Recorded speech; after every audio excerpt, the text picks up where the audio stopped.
이제 올릴 때쯤 되면 또 뭐가 변해 있을지 몰라서 조금 불안하기는 한데요. 그래도 부탁하시는 분들이 많으셔서 한번 정리를 하고 넘어가려고 합니다. 뭐 다들 아시겠지만 제가 중동 전문가는 아니거든요. 그래서 해외에서 나오고 있는 소식들, 이런 것들, 학자가 이야기한 것들을 조금 모아서 정리해서 여러분께 전달해 드린다라고 생각하시면 될 것 같아요. 지난 4월 1일이었죠. 이스라엘이 시리아 다마스쿠스에 있는 이란의 영사관을 공습했습니다. 그래서 이란의 이슬람 혁명 수비대의 정예군인 쿠두스군의 지휘관이죠. 무하마드 레자 자헤디 장군을 포함해서 7명이 숨졌다라고 보도가 나왔습니다. 쿠두스군이 여러분들 기억하실런지 모르겠는데요. 2020년에 미국에서 암살을 해서 굉장히 유명했었던 인물이 있죠. 슐레이마니. 네, 슐레이마니가 이끌었던 군이 바로 이 쿠두스입니다. 그러니까 정말 정예부대라고 할 수 있죠. 사실 남의 나라에 있는 영사관을 폭격을 한다는 것은 굉장히 놀라운 일이죠. 당연히 이란은 보복을 천명을 했고요. 4월 14일 이스라엘에 전격적으로 공격을 감행했습니다. 지금 나오는 얘기로는 300대 혹은 350대의 드론, 순항미사일, 그리고 탄도미사일을 동원을 해서 이스라엘을 공격했다라고 하죠. 그런데 이번 이란의 공격이 눈길을 끈 것은 규모가 커서라기보다도 이란 영토에서 이스라엘 본토를 향해서 직접 공격을 한 것이기 때문이죠. 이게 최초다라고 얘기를 하는데요. 이란과 이스라엘이 여러 가지 갈등이 있고 또 공격을 서로 주고받고도 했지만 주로 이럴 때는 시리아나 레바논, 이라크 뭐 이런 곳에서 일이 벌어지곤 했었거든요. 그러니까 본토에서 시작해서 본토로 가는 경우는 없었다라는 겁니다. 또 이란이 직접 나섰다라는 것도 주목을 받았는데요. 보통은 프록시를 사용한다고 하거든요. 프록시라고 하는 것은 이란의 지원을 받는 무장단체나 테러단체를 의미하는데요. 레바논에 있는 헤즈볼라라든지 또 예멘 후티 반군, 그리고 팔레스타인의 하마스도 프록시다라고 이야기를 하죠. 자신들을 위해서 대리전을 해줄 수 있는 이런 프록시들을 주로 활용을 해왔는데 요번에는 직접 나섰다는 겁니다. 영사관 공격을 받았으니까 그럴 수밖에 없었겠다라는 생각이 들기도 해요. 그러니까 직접 나서고 이스라엘 본토를 공격을 하고 무려 300발이 넘는 미사일 드론을 쐈다라고 하는 건데, 그럼에도 불구하고 이란은 명백하게 확전은 원하지 않는다라는 메시지를 보냈다라는 거죠.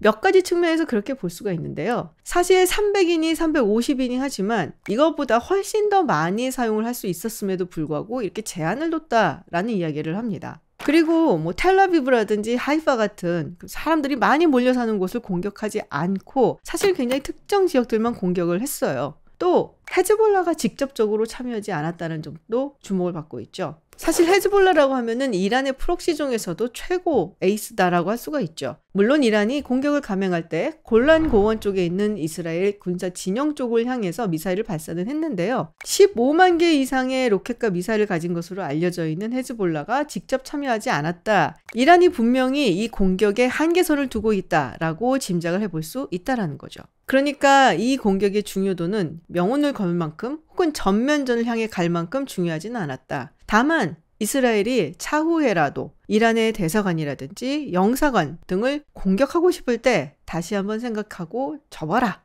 경고성 메시지를 보낸 것이다 라고 볼 수는 있습니다. 자, 이제는 다음 이스라엘 스텝은 무엇인가가 굉장히 중요해진 시점인데요. 이미 미국에서는 이제 그만하라고 알리고 있는 중이라고 하죠.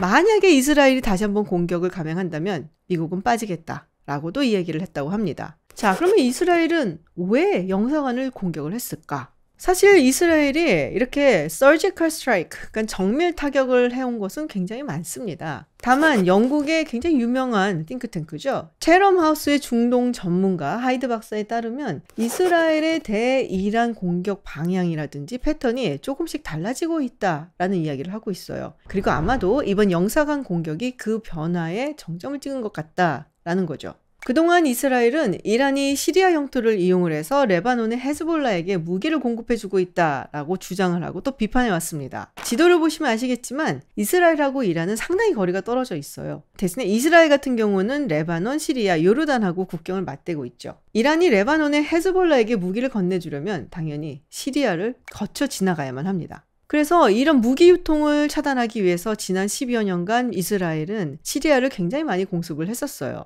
다만 전면전을 유발하지 않기 위해서 그 공격의 수위를 잘 조정을 해왔었죠. 그리고 그 와중에도 웬만하면은 이란의 요원이라든지 주요 인사들은 잘 안 건드리려고 나름 피하는 모습을 보여왔었거든요.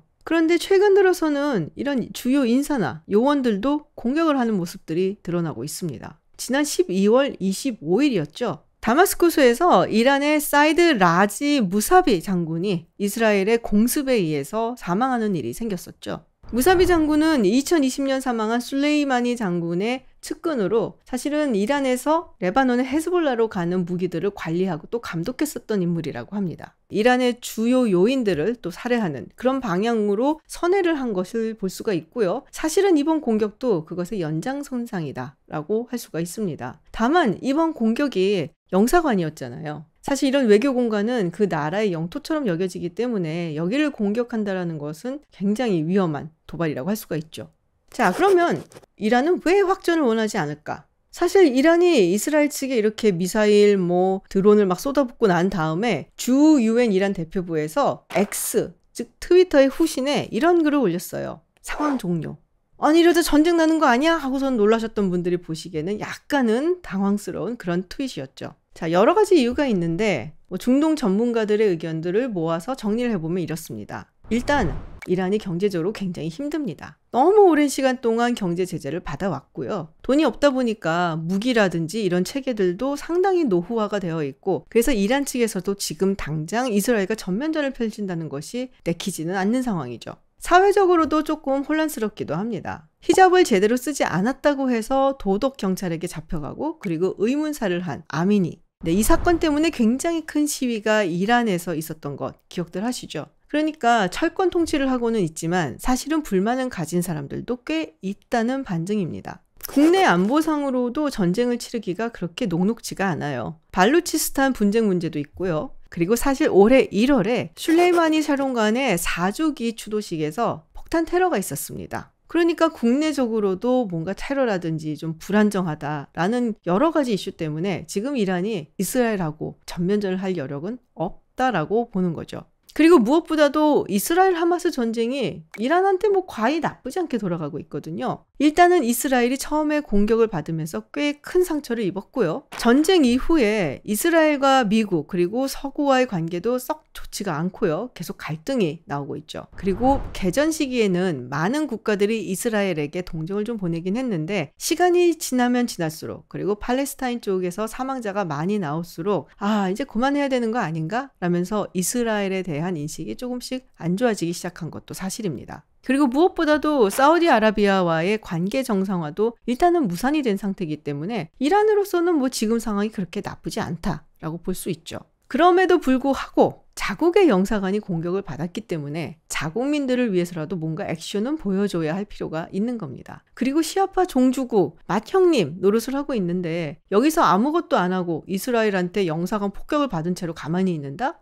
이러면은 뭔가 리더십에도 차질이 생길 수밖에 없으니까 하기는 하되 딱 필요한 만큼만 하겠다. 그래서 네바틴 공군기지를 공격한 것으로 알려져 있는데요. 이 네바틴 공군기지가 바로 영사관 폭격을 위해서 F-35가 출발했던 그곳입니다. 그러니까 이란 입장에서는 우리를 치기 위해서 출발했었던 F-35가 있는 바로 그곳 출발점을 공격을 했다라고 뭔가 할 말은 있는 거죠.